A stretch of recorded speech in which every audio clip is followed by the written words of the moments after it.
Assalamualaikum warahmatullahi wabarakatuh.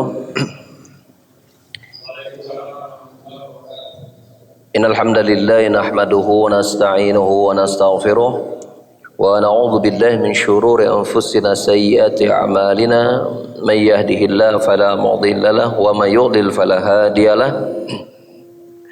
Wa asyhadu an la ilaha illallah wahdahu la syarika lah wa asyhadu anna Muhammadan abduhu wa rasuluhu la nabiyya ba'da.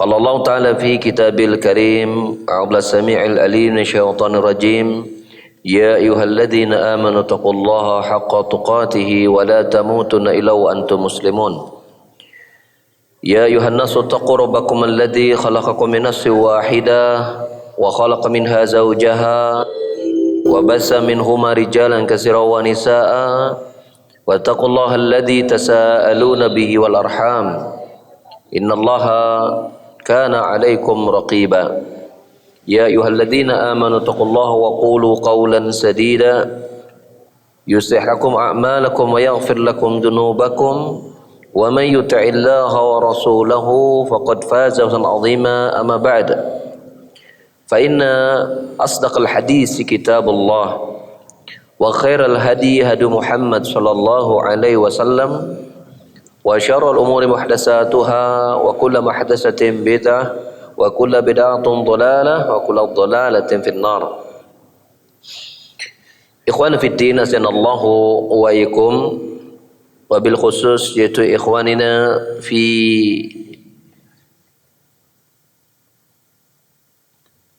Amerika dan juga ikhwan-ikhwan kita yang ada di Indonesia yang secara khusus yaitu ikhwan kita yang ada di Bandung serta para jamaah yang ada di Masjid Cipaganti karena kajian kita untuk kali ini kita mengambil lokasi di Masjid Cipaganti. Alhamdulillah di beberapa sesi pertemuan kita sebelumnya kita telah membahas cukup panjang lebar tentang sabar, ya, bagaimana memang sabar itu kalimat yang mudah diucapkan tapi mengamalkannya memang membutuhkan pertolongan dari Allah Subhanahu wa taala, kemudian kekuatan batin dan hati kita untuk melakukannya. Maka pada kesempatan kali ini kita akan membahas materi yang merupakan penyempurna dari amalan sabar, yaitu amalan bersyukur. Sebagaimana para ulama menyebutkan, di antaranya Al-Imam Ibnu Qayyim rahimahullah taala dan kitabnya Madarijus Salikin, beliau berkata, al-imanu nisfan. Iman itu memiliki dua bagian. Yang pertama adalah nisfus syukri wasani nisfus sabar. Bagian yang pertama yaitu bersyukur. Bagian yang kedua adalah bersabar.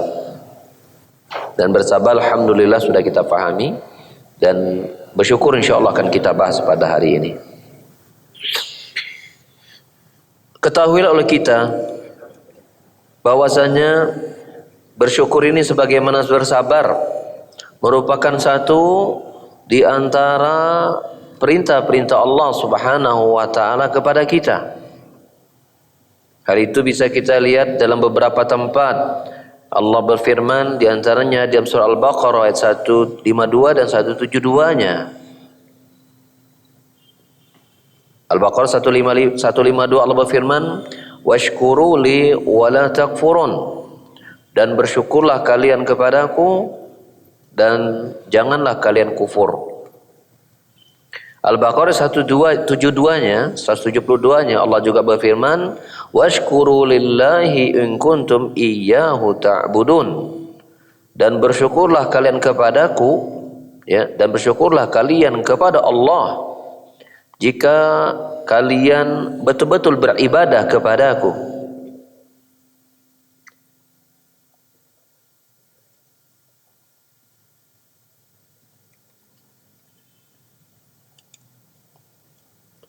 Maka Berdasarkan dua ayat ini, Al-Baqarah 152 dan Al-Baqarah 172, yang mana Allah memerintahkan untuk bersyukur, taulah kita bahwa hukum syukur ini adalah hukumnya wajib.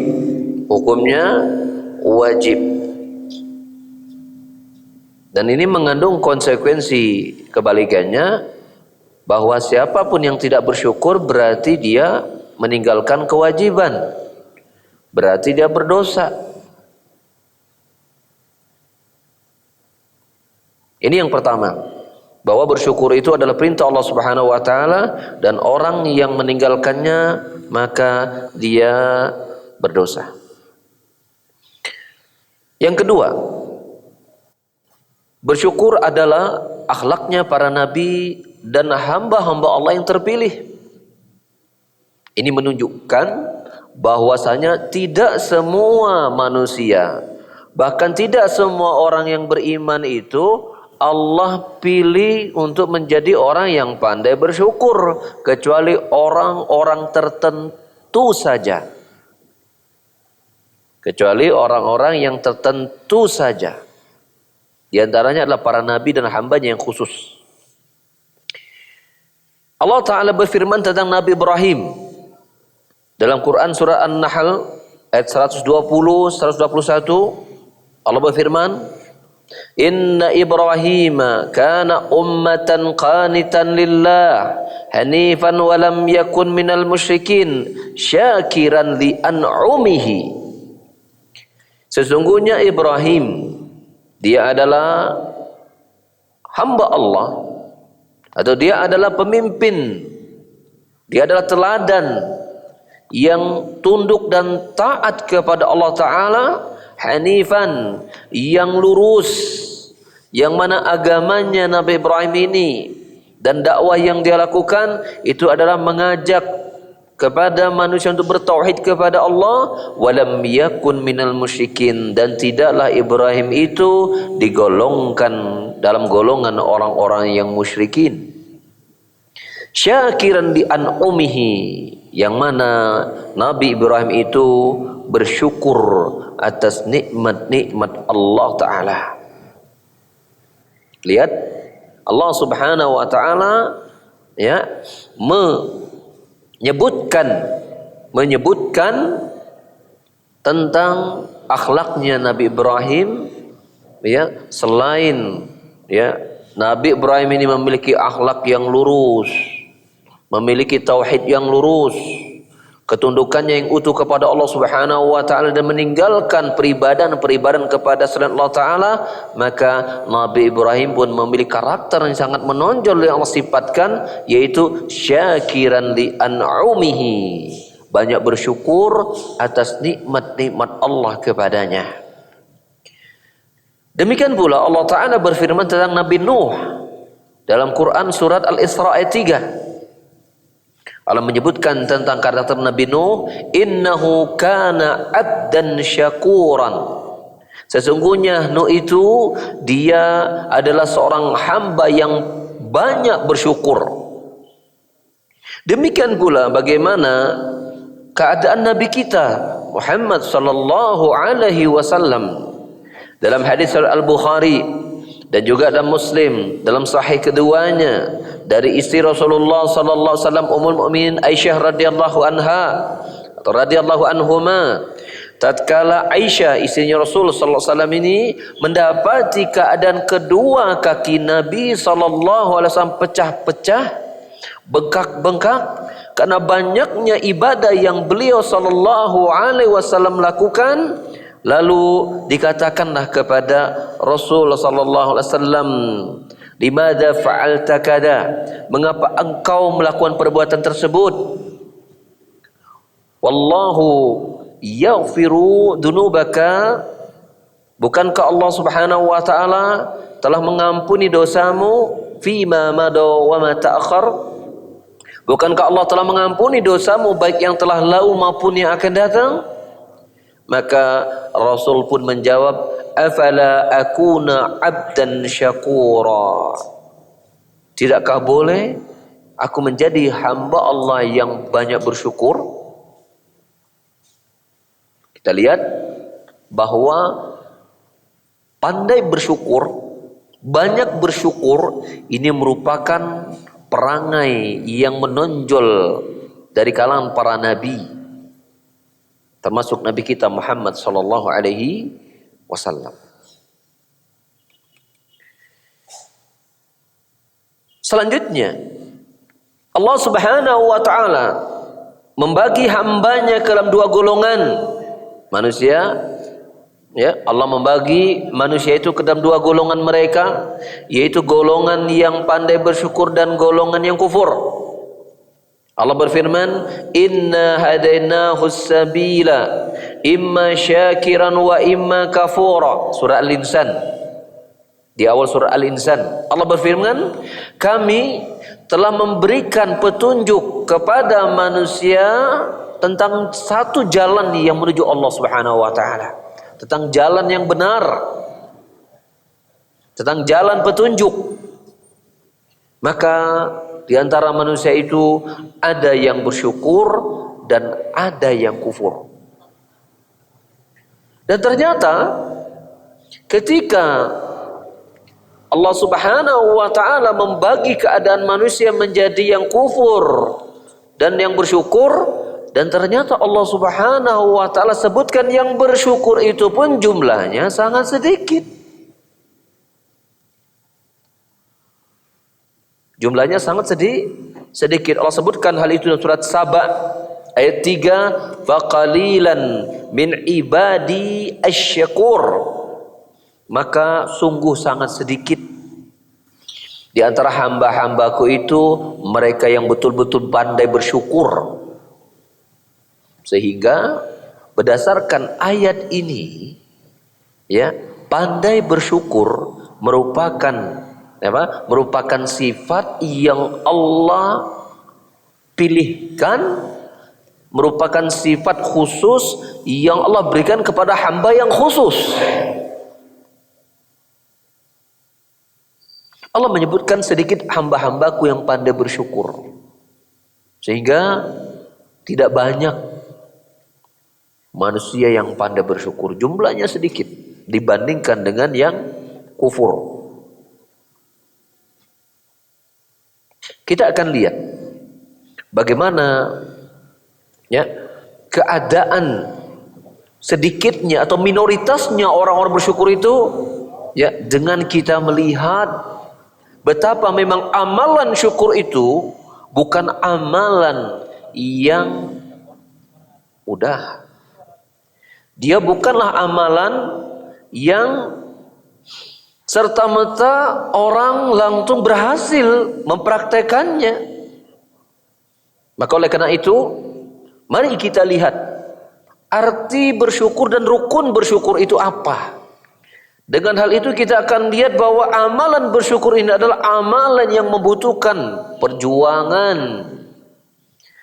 Amalan yang betul-betul kita membutuhkan pertolongan dari Allah Subhanahu wa taala agar dapat mengamalkannya. Bersyukur memiliki arti memuji Allah taala, sang pemberi nikmat, atas kebaikan yang telah diterima.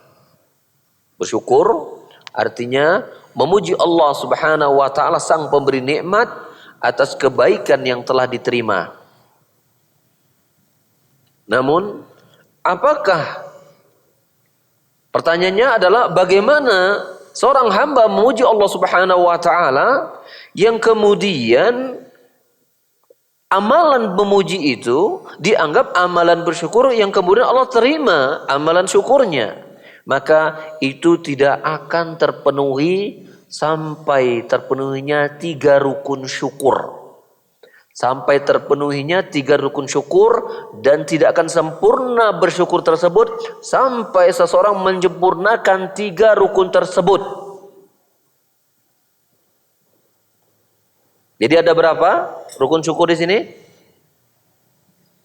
Ada 3.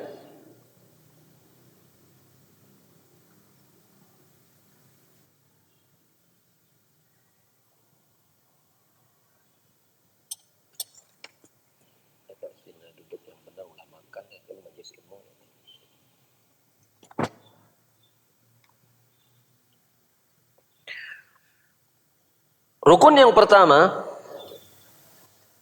rukun hati.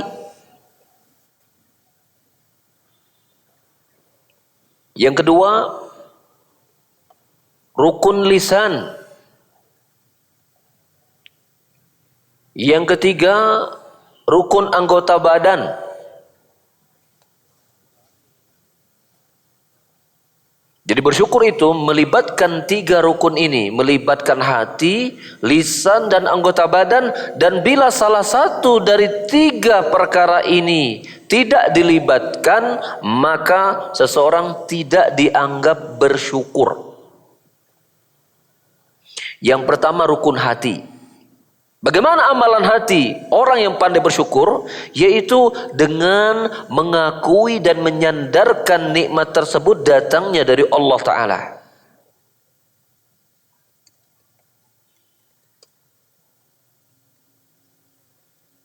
Mengakui dan menyandarkan nikmat tersebut bahwa itu semua datangnya dari Allah Ta'ala.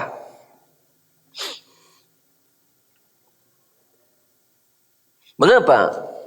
Qarun Allah benamkan dirinya ke dalam bumi dan menghancurkan seluruh kebanggaannya akan harta yang sangat banyak, disebabkan karena Qarun tidak mau mengakui dan mengatakan dan menyandarkan bahwa nikmat yang dia dapatkan itu dari Allah Subhanahu wa taala. Allah sebutkan tentang perkataan Qarun surah Al-Qasas. Dan surah Al-Qasas Allah berkata tentang Qarun, ya, innama utituhu ala ilmin indi. Qarun mengatakan, sesungguhnya tidaklah aku mendapatkan harta yang sangat banyak ini, yang kita kenal dengan harta Qarun, kecuali karena ilmu dan kepandaianku dalam berdagang, dalam berbisnis, sehingga pantas aku menjadi orang yang sangat kaya.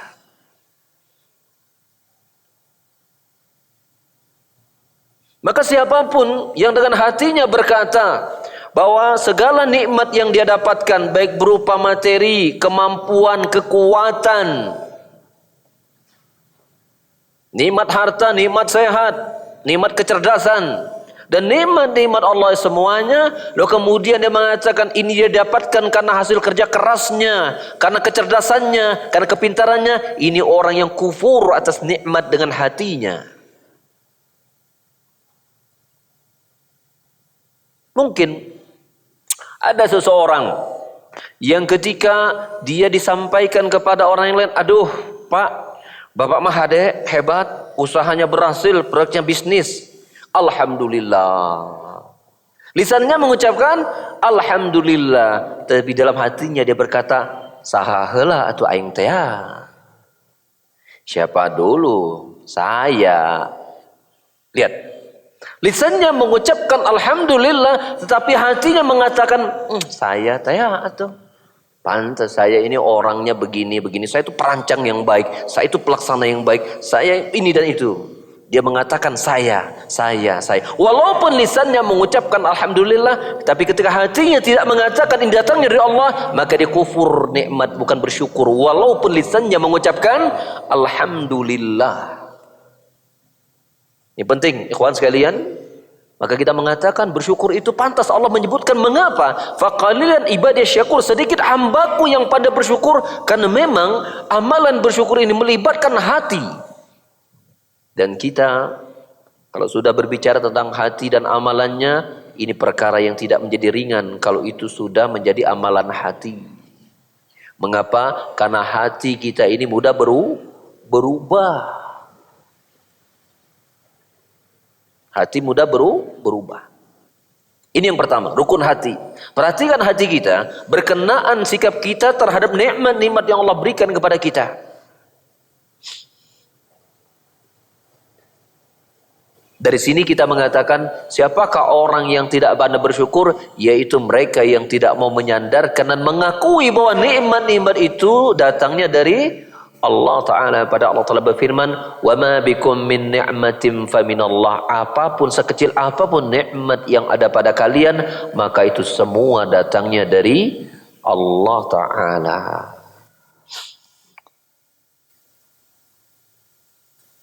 Yang kedua, yaitu rukun lisan.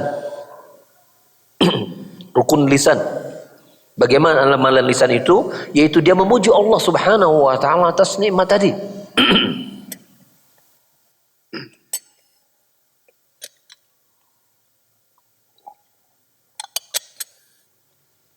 Memuji Allah Subhanahu wa taala atas nikmat tadi. Dan pujian ini dengan lisannya, yaitu dengan mengucapkan alhamdulillah, segala puji milik Allah Subhanahu wa taala, itu merupakan proyeksi dari apa yang tersimpan di dalam hatinya. Merupakan proyeksi dari apa yang tersimpan dalam hatinya. Bukan sekedar basa-basi. Banyak orang yang mengucapkan alhamdulillah itu karena kebiasaan. Bagaimana kabarnya? Sehat, alhamdulillah. Hanya karena terbiasa. Tapi dia tidak memahami alhamdulillah yang diucapkan sehat, segala puji milik Allah. Apakah seperti itu hatinya? Jawabannya belum tentu. Jawabannya belum tentu. Maka alhamdulillah ini, memuji Allah dengan lisan, kita katakan ini merupakan buah dari apa yang tersimpan dalam imannya kepada Allah, dalam hatinya, akan penyandaran nikmat itu kepada Allah Subhanahu wa taala. Maka hati-hati pula kita dengan apa? Dengan amalan-amalan ibadah yang akhirnya berubah menjadi adah. Banyak manusia yang melakukan amalan ibadah yang kemudian berubah menjadi adah. Contoh sholat. Sholat itu ibadah, tapi akhirnya bisa berubah menjadi adah. Kenapa enggak sholat? Karena kalau enggak sholat kayak yang ada yang hilang. Karena terbiasa. Hanya sekedar menggugurkan kewajiban. Tidak ada di sana unsur cinta kepada Allah dia sholat. Di sana tidak ada unsur takut kepada Allah akan adabnya kalau sholat ditinggalkan. Di sana tidak ada unsur pengharapan akan surganya kalau sholat itu dia kerjakan. Hanya karena kebiasaan. Jadi berubahlah ibadah menjadi adah. Ibadah berubah menjadi adat, kebiasaan. Demikian juga alhamdulillah. Ini merupakan amalan ibadah yang akhirnya berubah menjadi ada. Seseorang sudah terbiasa mengucapkan alhamdulillah, akhirnya ucapan itu tidak lagi menjadi ucapan yang sangat berharga karena kebiasaan. Alhamdulillah, kebiasaan, hanya sekedar ya lisan yang biasa mengucapkan itu. Maka belum semua orang yang mengucapkan alhamdulillah itu berarti otomatis dia orang yang bersyukur kepada Allah taala. Sampai dia jujur, alhamdulillah yang dia ucapkan itu betul-betul dia menyandarkan nikmat itu dari Allah, dan dia mengatakan bahwa pujian itu semuanya hanya milik Allah Subhanahu wa taala. Dan itu dia katakan kepada dirinya dan juga kepada orang yang lain ketika ada orang memujinya, Bapak hebat, Bapak ini dengan ini segala macam, dia macam alhamdulillah. Ya, sesungguhnya apa yang kau lihat, apa yang kau dapati dari apa yang aku miliki dan keberhasilan yang telah aku gapai, maka sesungguhnya itu semua tidak akan pernah terjadi kecuali melalui pertolongan Allah Subhanahu wa taala.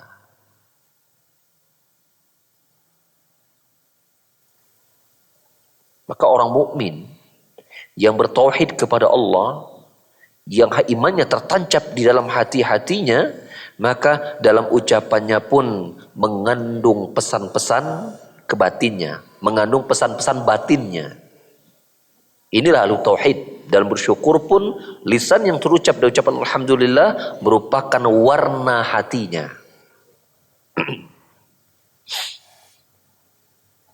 Yang ketiga, rukun anggota badan. Setelah seorang hamba tersebut hatinya menyandarkan bahwa nikmat itu datangnya dari Allah, kemudian dia mengucapkan tahmid, alhamdulillah segala puji itu memang milik Allah atas nikmat-nikmat yang telah terjadi dan dimiliki, maka anggota badannya pun bersyukur kepada Allah Subhanahu wa taala dengan menggunakan nikmat-nikmat tersebut untuk mentaati Allah yang telah memberikan nikmat.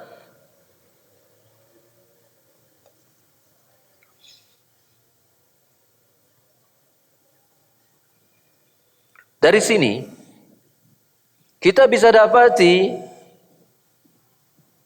amalan-amalan yang merupakan kufur nikmat, yaitu mereka yang meninggalkan 3 rukun ini. Hatinya tidak menyandarkan nikmat itu datang dari Allah, lisannya bakhil dan kering dalam bertahmid, mengucapkan alhamdulillah, dan kemudian nikmat-nikmat yang telah Allah berikan kepada dirinya semakin membuatnya jauh dari Allah, dan banyaknya kemaksiatan yang dia lakukan kepada Allah dengan nikmat-nikmat tadi.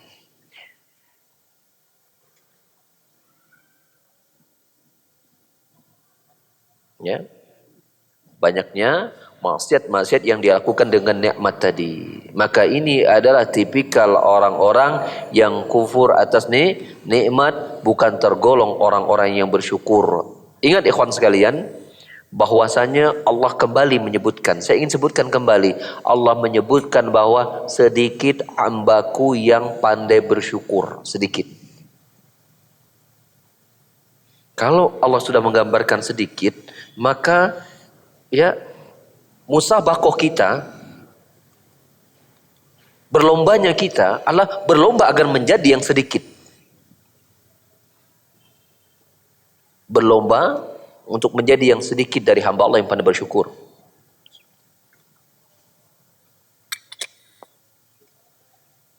Dan ini adalah amalan yang tiap hari dibutuhkan. Mengapa? Karena nikmat Allah itu tidak pernah putus setiap hari kepada kita.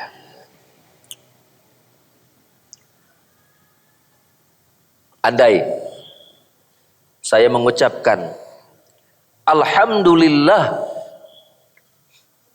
nanti kita akan bacakan kalau waktunya masih ada, tapi saya menduga tidak akan keburu. Kita akan bacakan perkataan-perkataan para sahabat dan para ulama dahulu. Ya, ketika ditanya tentang keadaan mereka, kaifa asbahta yaum ya syekh? Bagaimana keadaanmu pagi hari ini? Di antaranya mereka berkata bahwa aku mendapatkan 2 kenikmatan besar yang aku tidak tahu yang mana yang lebih utama, yaitu nikmat Allah Subhanahu wa taala masih menutupi aibku hingga hari ini, dan nikmat kecintaan yang Allah tanamkan kepada diriku kepada Allah Subhanahu wa taala. Nikmat mencintai Allah dan nikmat ketika aib-aib itu ditutup, itu juga merupakan kenikmatan.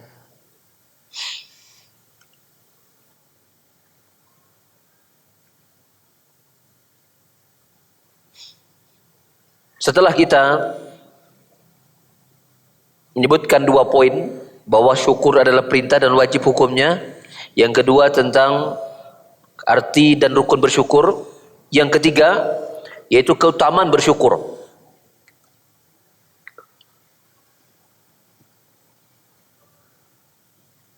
Yang pertama, syukur adalah pengikat sekaligus menjadi sebab bertambahnya nikmat Allah Subhanahu wa taala kepada seorang hamba. Dalam firman-Nya dalam surah Ibrahim ayat 7, Allah berfirman, la in syakartum la azidannakum wa la in kafartum inna adabi lasyadid. Jika kalian pandai bersyukur, maka aku akan tambahkan nikmatku kepada kalian. Dan jika kalian kufur, sesungguhnya azabku sangat pedih. Maka bersyukur merupakan pengikat nikmat dan sebab bertambahnya nikmat bersyukur itu.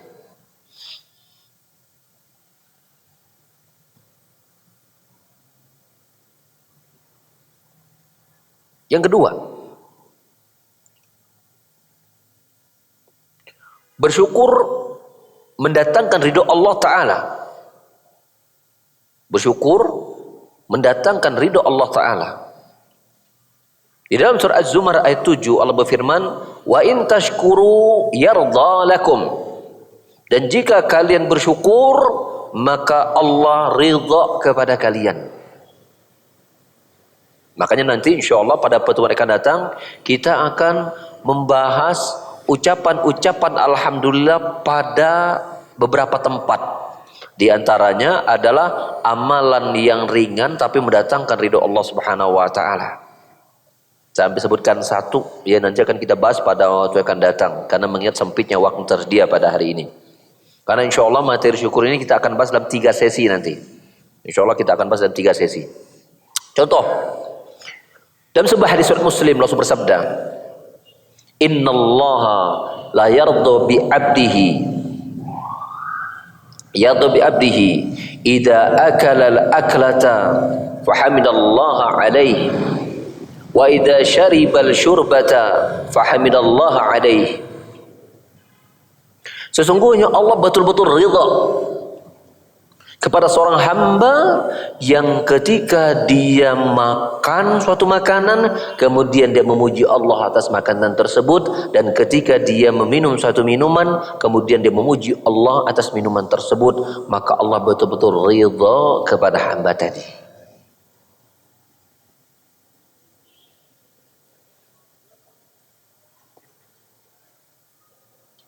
Coba kita minum, ya,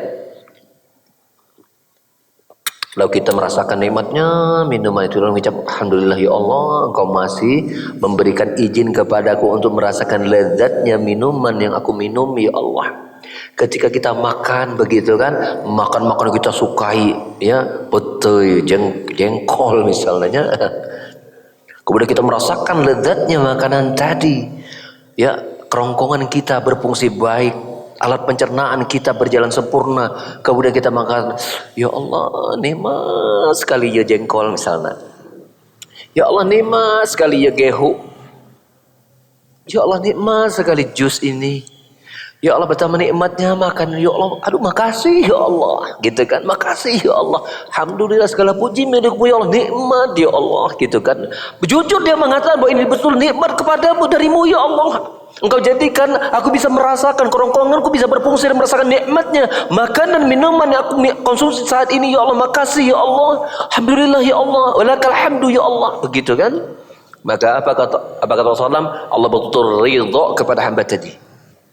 Seandainya, kawan sekalian, seandainya seorang hamba tadi ketika dia habis makan, dia habis minum, kemudian dia betul-betul jujur memuji Allah Subhanahu wa taala dan Allah ridha kepadanya saat itu, lalu Allah mencabut nyawanya dalam keadaan Allah meridhoinya, kira-kira apa yang akan Allah berikan kepadanya di akhirat nanti bagi orang-orang yang Allah ridhoi? Jawabannya surga. Jawabannya surga. Selama tidak ada penghapus keimanannya dari amalan-amalan kemurtadan. Bayangkan, amalan yang sedikit, ikhwan. Makan, minum, apalagi ini amalan yang menyenangkan. Semua orang suka makan, semua orang senang minum. Ketika dia makan enak, minum lezat, begitu kan. Kemudian dia betul-betul bersyukur pada Allah, Allah ridho kepadanya, dan dia mati dalam keadaan itu, dalam keadaan setelah makan dan minum dia meninggal. Lihat, amalan yang sangat ringan tapi seringkali banyak terlupakan. Keutamaan yang bersyukur yang ketiga, dan ini yang terakhir yang bisa kita sampaikan, Allah Subhanahu wa taala banyak memberikan balasan pada suatu amalan dan membatasinya berdasarkan kehendaknya, namun tidak pada syukur. Contoh misal, Allah sebutkan dalam surat Taubah 8, "Fasawfa yughnikumullahu min fadlihi in syaa'a."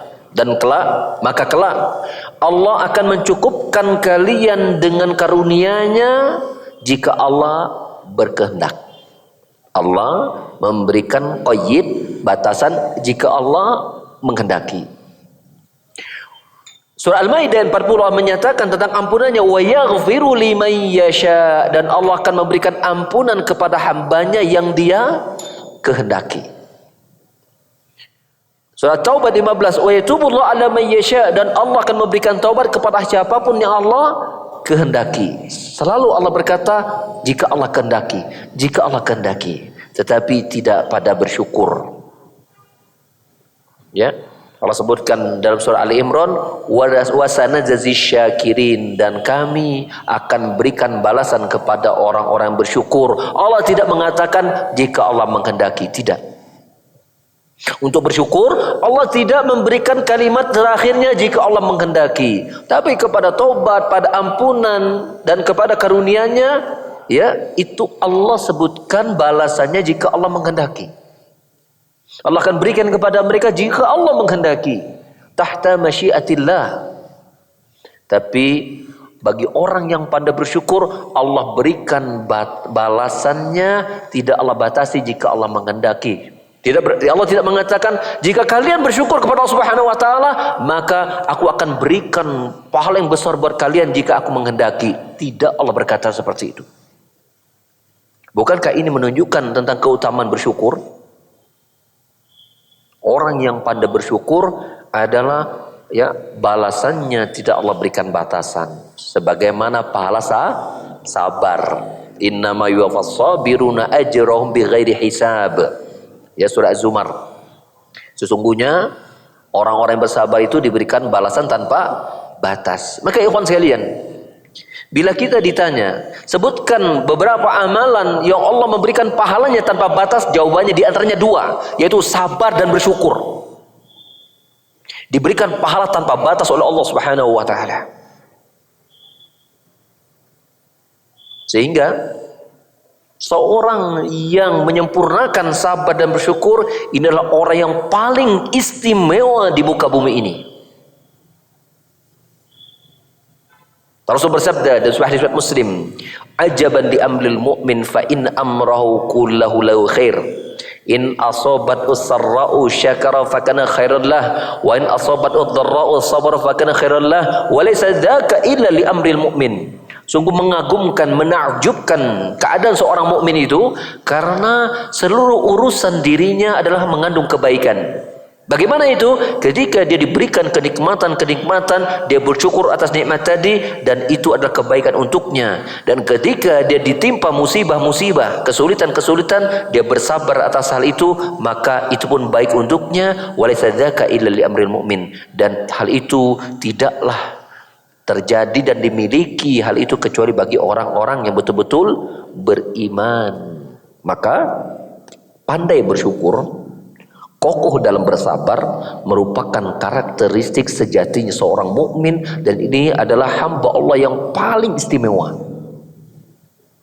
Hamba Allah yang paling istimewa.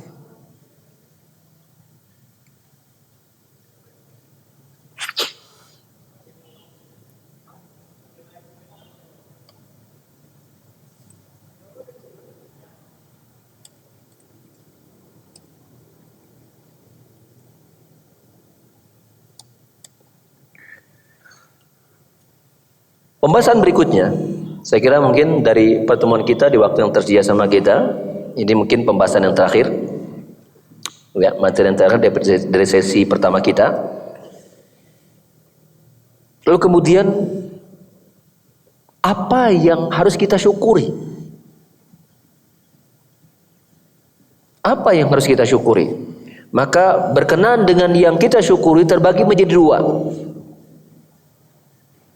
Sebagaimana hal ini dijelaskan oleh Ibnu Qayyim dalam Madarijus Salikin jilid yang kedua halaman 201. Apa yang kita syukuri terbagi menjadi dua. Ada yang bersifat umum, ada yang bersifat khusus.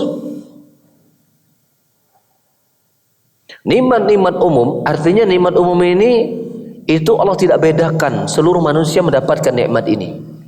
Yaitu nikmat makanan, nikmat minuman, nikmat pakaian, dan nikmat sehatnya badan dan kuatnya badan. Berkenaan dengan materi-materi dunia.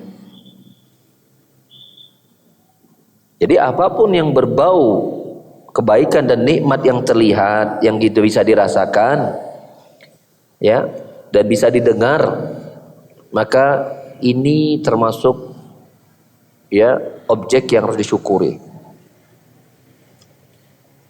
Yang kedua, yang bersifat khusus. Nikmat yang bersifat khusus. Karena ini nikmat yang bersifat khusus, maka yang pandai bersyukur dalam hal ini pun hanyalah orang-orang yang khusus. Yaitu nikmat tauhid, nikmat iman, dan nikmat kekuatan batin atau hati.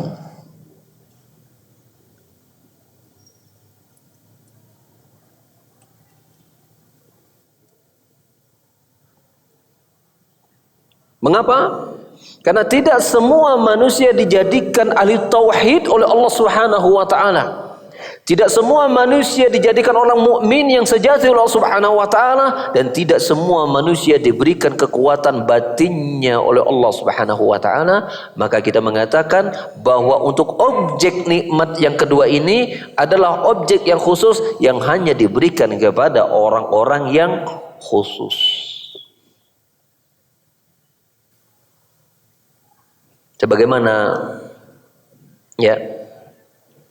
Sebagaimana tidak semua orang yang belajar tauhid diberikan atau dijadikan orang yang bisa memanen buah tauhidnya. Bisa jadi ada seseorang yang dia bertahun-tahun belajar tauhid, kitab tauhid, tapi Allah tidak berikan nikmat merasakan lezatnya tauhid. Allah tidak jadikan dia bisa mempraktekkan amalan tauhid ketika dibutuhkan.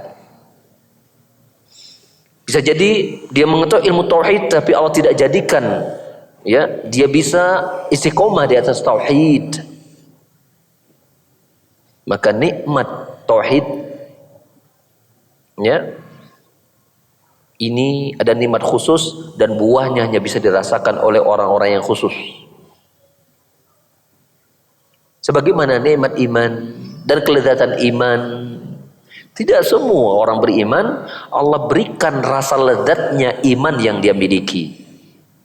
Tidak semua orang beriman Allah berikan rasa lezatnya akan iman yang dia miliki. Tidak semua. Apalagi memang keadaan iman itu kadang bertambah, kadang berkurang, turun atau naik keadaan iman itu. Sebagaimana tidak semua orang mukmin diberikan kekuatan hati dan mentalnya, batinnya, dalam menghadapi berbagai macam perkara dan persoalan hidup. Saya kira mungkin materi yang bisa kita sampaikan pada hari ini itu kita semacam muqaddimah dahulu, dan kita sisakan waktu sekitar 10 atau 12 menit untuk bertanya jawab. Dan kalau tidak ada, mangga saya persilakan kepada bapak-bapak yang ada di sana.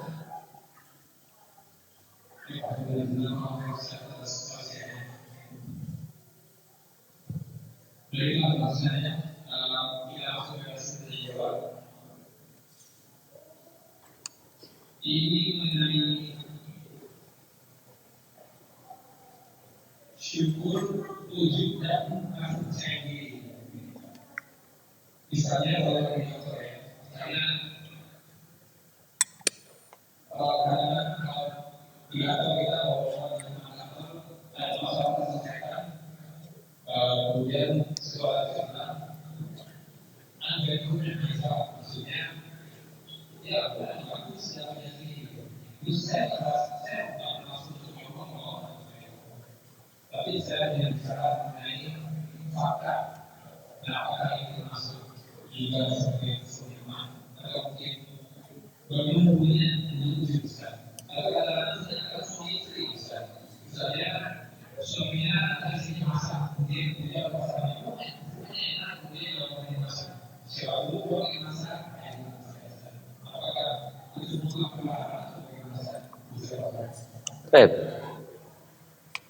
Masya Allah, barakallahu fiik, ini pertanyaan sangat bagus. Ada ucapan seperti tadi, ada seorang istri memasak, kemudian suami memuji masakannya, lalu kemudian istrinya berkata, siapa dulu dong yang masak? Apakah ini termasuk ujub yang kemudian meniadakan bersyukur? Ikhwan sekalian, hafazni Allah wa iyyakum. Tadi kita sudah membahas dan sudah sempat kita berikan isyarat tadi di muka bahwa bersyukur ini di antara salah satu rukunnya adalah melibatkan hati. Maka ucapan-ucapan tadi tersebut itu dinilai dari si hatinya. Bila kemudian itu hanya sekedar min babil ikhbar, ya, giving information, ya, just giving information begitu ya, hanya sekedar memberikan informasi bahwa siapa dulu yang masak, kan saya. Kalau hanya sekedar memberikan informasi, maka ini tidak ada masalah. Tapi kemudian ya, dia mengatakan bahwa ini adalah karena pandainya istrimu ini memasak, lalu kemudian hatinya melupakan Allah Subhanahu wa taala, ya itu namanya ujub. Itu melupakan nikmat dari Allah yang telah memberikan kepandaian kepada dirinya. Maka itu semua jawabannya dikembalikan kepada hatinya. Namun berbicara tentang bersyukur tidak berarti lantas kita harus menghilangkan rasa percaya diri kita, tidak. Bukankah Rasulullah sallallahu alaihi wasallam dalam sebuah hadis riwayat Muslim bersabda, "Ihris 'ala ma yanfa'uk wasta'in billah wa la ta'jaz." Bersemangatlah engkau untuk meraih apa yang bermanfaat untuk dirimu, ya, sambil meminta pertolongan kepada Allah, wa la ta'jaz, dan jangan lemah. Jangan lemah itu artinya bagaimana Rasulullah SAW menyebutkan semangat, begitu kan? Jangan lemah, artinya harus gitu bahasanya, harus mantap. Dan perkara-perkara yang mengandung kebaikan dunia dan apalagi berkaitan dengan kebaikan akhirat kita, maka harus mantap, semangat begitu. Ya, itu ada hadis yang lain yang membangun semangat kita dan meningkatkan kepercayaan diri kita. Kita mengatakan bismillah dengan memohon pertolongan Allah Subhanahu wa taala, kita maju, begitu. Bismillah. Sambil mohon pertolongan kepada Allah, kita maju, kita bergerak. Insya Allah Allah mudahkan. Nah, itu kan rasa percaya diri. Ya, rasa percaya diri. Nah, tapi ketika nanti sudah berhasil, nah begitu. Ketika sudah berhasil, ya, jangan kemudian kita mengatakan, saya sering memberikan contoh begini, kadang-kadang kita ini lupa. Ada perkataan begini, ada semacam celebration, ya, sebuah perayaan begitu, perayaan kecil, satu proyek besar goal berhasil dicapai oleh tim yang solid. Berkumpullah mereka untuk celebration, mengadakan perayaan kecil. Lalu berkatalah sang pemimpin proyek tadi, teman-teman sekalian, ya, dia mengatakan, sungguhnya proyek yang telah kita dapati berhasil ini, kalaulah tidak ada dukungan teman-teman, ini tidak akan berhasil. Berarti apa? Berarti menyandarkan keberhasilan itu hasil dari usaha bersama, kan begitu. Mestinya dia mengatakan, alhamdulillah segala puji milik Allah yang telah memudahkan kita berhasil mendapatkan proyek ini, kemudian ya juga dukungan teman-teman dengan kita menjadi tim yang solid. Nah begitu. Jangan sampai kalimat pertolongan dari Allah itu tercabut dalam hal-hal yang seperti tadi. Ya, nah di sini bersyukur kepada Allah Subhanahu wa taala memang ya lebih banyak harus kita kita praktekkan tatkala kita memang telah didatangkan berbagai macam nikmat Allah Subhanahu wa taala, baik yang sudah selama ini terus Allah beri ataupun yang pemberian-pemberian baru dan nikmat-nikmat yang Allah datangkan kepada kita. Jadi bersyukur tidak berarti menghilangkan rasa percaya diri. Tapi kalau sudah berhasil, jangan melupakan Allah Ta'ala. Ya saya kira begitu. Allah alam bissawab.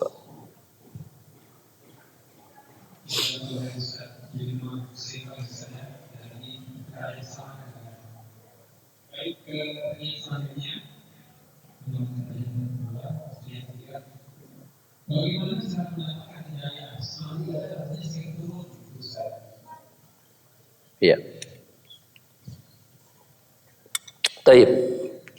Bagaimana kita meningkatkan semangat ibadah? Karena ibadah itu sering turun, naiknya jarang.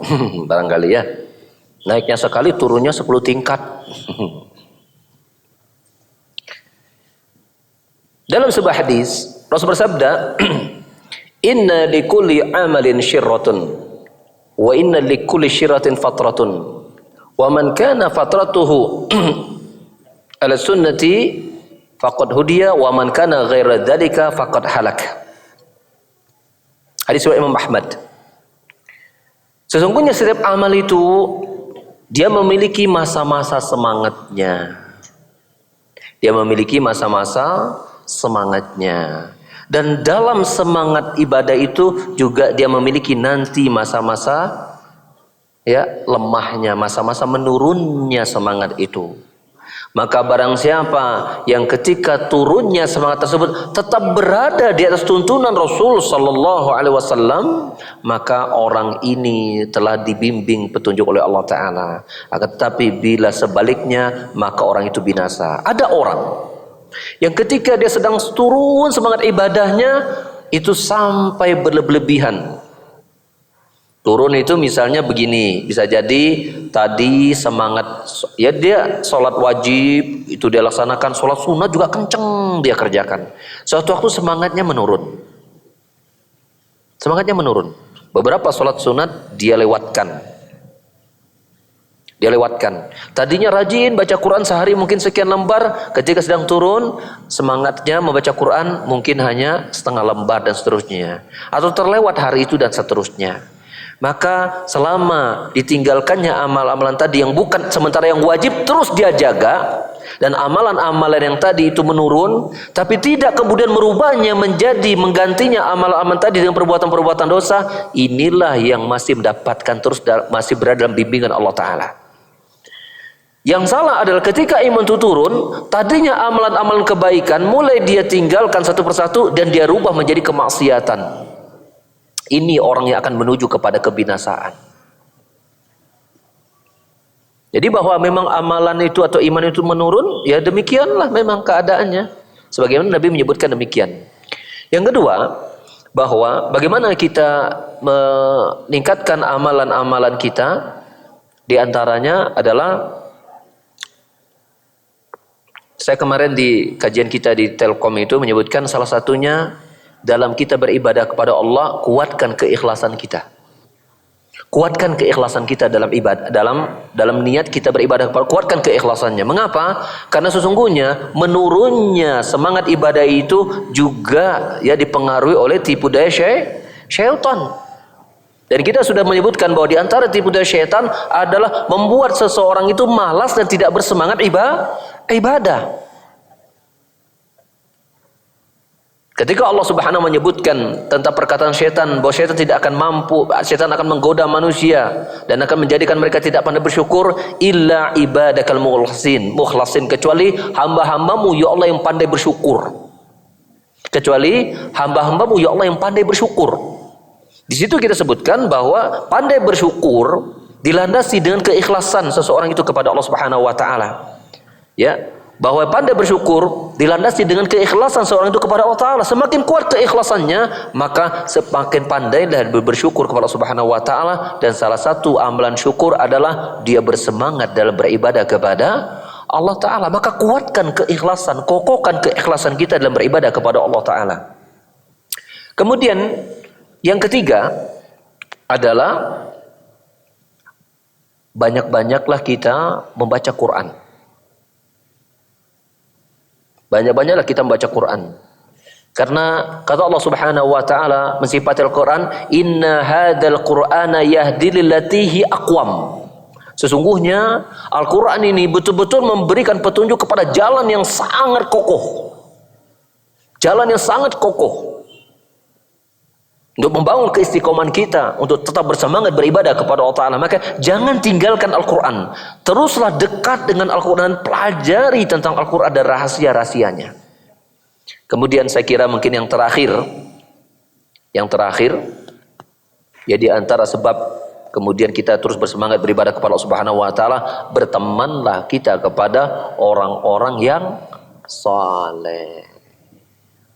Karena teman itu sebagaimana pepatah mengatakan, as-sahib sahib. Namanya sahabat itu dia akan menarik sahabatnya yang lain.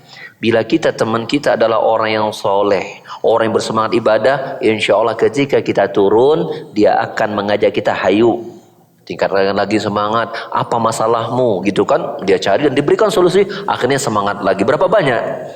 Ya, itu dilakukan juga oleh para ulama. Sekali Ibnu Qayyim rahimahullah ta'ala, murid Syekhul Islam Taimiyah, ketika dia mendapatkan suatu hari imannya lemah, merasa ya kayak ada kurang bersemangat, maka Ibnu Qayyim mendatangi gurunya Ibnu Taimiyah di penjara. Ketika telah bertemu dengan gurunya, mendapatkan wejangan dari gurunya, keluar dari kunjungan itu Ibnu Qayyim kembali bersemangat, kembali bersemangat untuk berdakwah dan beribadah kepada Allah Subhanahu wa ta'ala. Maka teman itu penting, ya, merupakan satu di antara sebab-sebab yang terbesar untuk terus menjadikan ibadah kita itu menjadi ibadah yang bersemangat kita lakukan kepada Allah Subhanahu wa taala. Allah a'lam bisawab. Subhanakallahumma bihamdika asyhadu an la ilaha illa anta astaghfiruka wa atubu ilaik. Wa akhiru da'wana alhamdulillahirabbil alamin. Assalamualaikum warahmatullahi wabarakatuh.